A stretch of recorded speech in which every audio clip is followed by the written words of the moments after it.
Man, I'm telling you, literally the New York Giants forced Saquon Barkley or challenged him, okay, into free agency. And the conversation behind the scenes phone calls that we did get from the New York Giants Hard Knocks episode just makes everything so much worse for them in so many ways. Why the Giant fans are punching air right now and still just can't get over it. Thank God Saquon is gone out of New York with Philadelphia. And this is what happened. This has got to be the worst of the worst that I ever seen. A killer buried, but not dead. Darren, we better turn around. Because I've seen enough horror movies to know any weirdo wearing a mask is never friendly. Another day, another bit of drama for the New York Giants. Saquon Barkley, what's been going on? We all know the New York Giants are on Hard Knocks right now. So we've heard enough from the owner, John Mara, and obviously Joe Schoen, the GM for the New York Giants. Okay, apparently there was a phone call that's a full video. You could watch it right now. I don't want to get copyrighted for it. But there is a full conversation of Joe Schoen and Saquon Barkley before free agency. And what makes things just absolutely worse is I think Joe Schoen has become one of the most passive, most cautious GMs I have ever seen, does not take chances, does not respect his most valued players. And obviously Saquon Barkley, as a part of that Giants offense, has been the most valued player. Now, this conversation really started on, well, Saquon, what do you want to do? Well, we're not going to franchise tag you. We're going to let you hit the market. But with the promise, Saquon, we want you to come back and see if we can match your offer. And Saquon was like, what?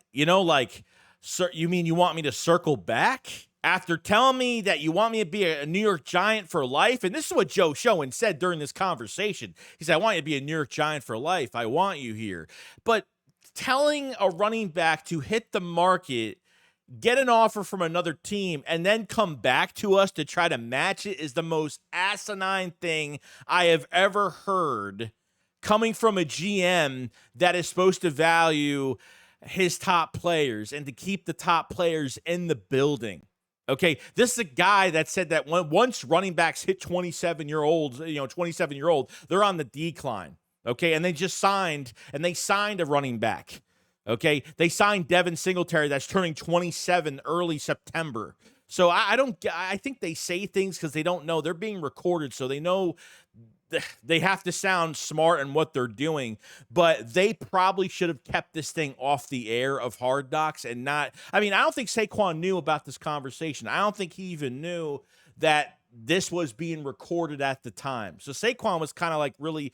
I don't know if he was really shocked or surprised, but probably like, huh? Like, you want me to hit the market and you guys want me to be a Giant for life? That makes no sense. But, when Joe Schoen talked to John Mara about what they're going to offer him, we can't match up a $40 million quarterback with a $12 million running back, handing off to a $12 million running back. Like, what? Like, who says it's not possible?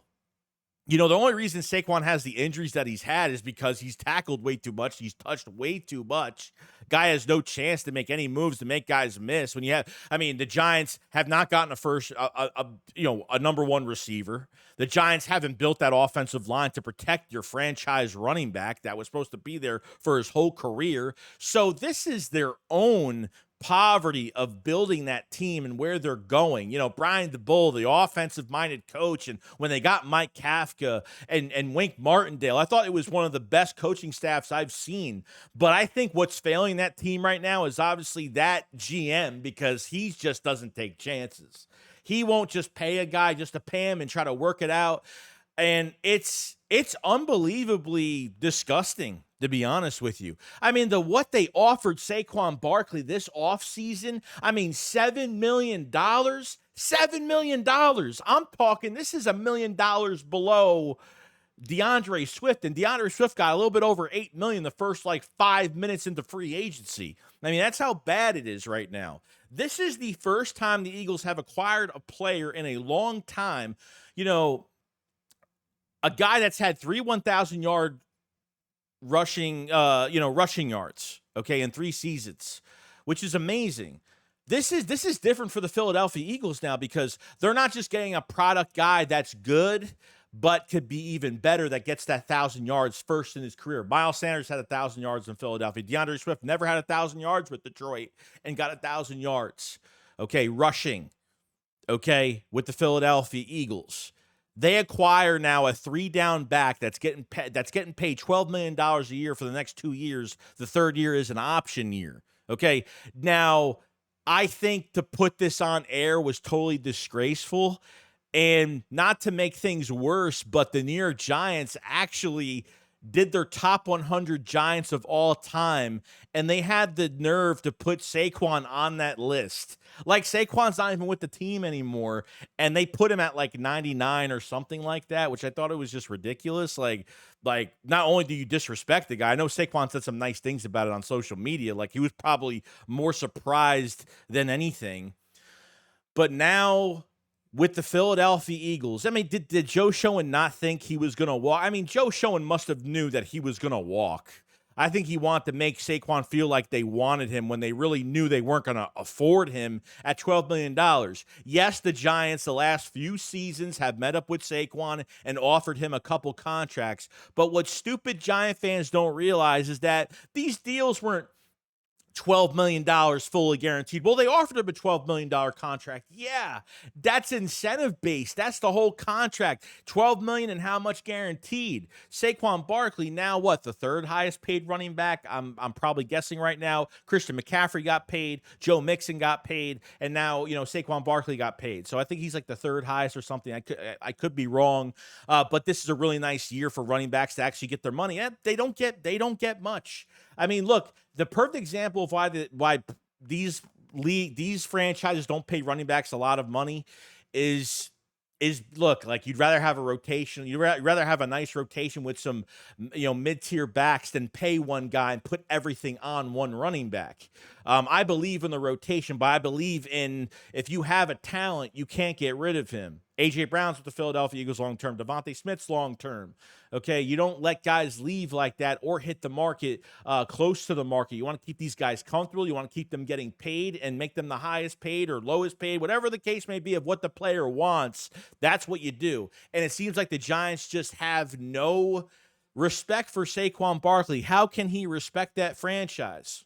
I don't know. I'll never have the answers for it. I'm laughing at this because it's just getting worse by the day on New York Giants on their side of things, because who is going to want to join that team, play well, and then be afraid that they're not going to be able to be a long-term answer in New York for a long time because of how they treat their players like this. And because Saquon Barkley is in the minority of the position group at a high level, I guess there's GMs out there that don't favor the running back position so much. They'd rather pay Daniel Jones $40 million this year, for all that could be said. But enough of this. Let's get into Saquon Barkley this offseason and how Kellen Moore is going to use him, because he will be used. He will be a big part. Rumor is he will be a big part of this offense. Well, he better. At $12 million a year, there's no subbing him out at certain times. Like, if you're going to use him, you're going to use him for everything. There's no wasting Saquon Barkley. Now, do you want to give him, 500 touches a game? No. And I'm just being exaggerating a little bit, but at the same time, you want to keep him healthy all year, make sure the pressure's off him. And obviously, with a team now that has 2 number 1 wide receivers, a good tight end that hopefully could stay healthy, a great offensive line with the right guard competition going on, and obviously with Jalen Hurts being a mobile quarterback as he is, putting another player in the box with Saquon Barkley in the backfield, it's going to keep defenses on their toes. It's going to create big plays for the Philadelphia Eagles, whether it's to the running back in the check down game, or it's going to be, big yards for these receivers going down the line of this 2024 season. Saquon Barkley has been working his tail off this whole entire offseason. I've never seen a player work so hard this offseason like Saquon has. Like, this year has to be the year Saquon does really well, because the Eagles will be thinking twice after this year if he gets injured or he's not playing well or something like that. I don't know. But Saquon Barkley is going to avenge himself back into this league. And I think not only us Eagle fans, our own eyes, what we want to see. I think all of the fans around the league of the NFL want to see what Saquon does on a better roster. I think that's what everybody has wanted this to happen. And now with the Philadelphia Eagles, whether it's going to be the Texans, the Eagles, or a couple other teams, now he's with a team that, has weapons all around, that is built very nicely. And really our weakest piece, I wouldn't say it's been running back, but the usage of running back has been one of the weak points when it comes to coaching running backs and using them in specific ways when we really need them to use them in certain situations in games has been the biggest weakness. Now, there's really no excuse not to use Saquon for crazy moments a lot of times. So I feel really good about this. To show this conversation on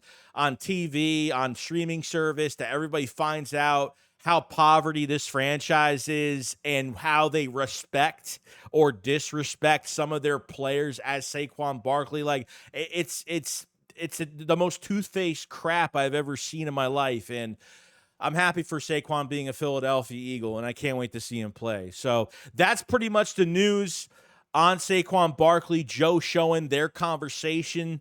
It's like they tested Saquon, like go on the market and see what happens. But they seriously thought they were going to get promised, that Joe Schoen was going to get Saquon's promise to see if they would match the offer. Come on now. Saquon's not stupid. You let him walk, you have no interest. You even let him out the door and say, hey, you can walk, test out your value. Let's see what your value is. That just shows they don't give a flying shit about you at all. And you know what? Good for Saquon to stand on his own ground. I can't imagine that. I can imagine Saquon Barkley is behind the scenes, and don't believe any player that doesn't say, a former player on another team that didn't want them, for a fact that they always circle that game on their calendar. You don't think Saquon Barkley, every player, they always say they don't. Oh, it's not, I don't care about facing the Giants if he says that. Of course he cares. You don't think he's going to care that first game against the Giants? Let me tell you something. They're all lying, and we're expecting big things from him this year. So happy that we have a legit running back actually getting paid. It just feels so good, and it's really up to the coaching staff to get it all done right after that. So other than that, guys, let me know what you guys think about the Saquon Barkley stuff going on. And it's been quite a ride. Make sure you subscribe to the channel for more Eagles news every single day.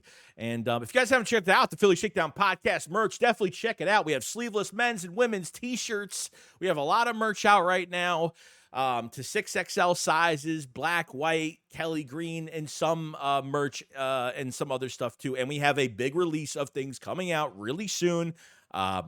Have a release date coming out. It's going to be exciting. It's going to be awesome. Me and Philly have put a lot of work into a lot of decision making on some of the designs and things that we're putting out soon. So I hope you guys enjoy. Everything's in the link below. Order up if you guys want. And I will see you guys on the next one. Thank you, New York Giants, for everything. And Shakes, what up, follow slide. Peace out, guys. Peace.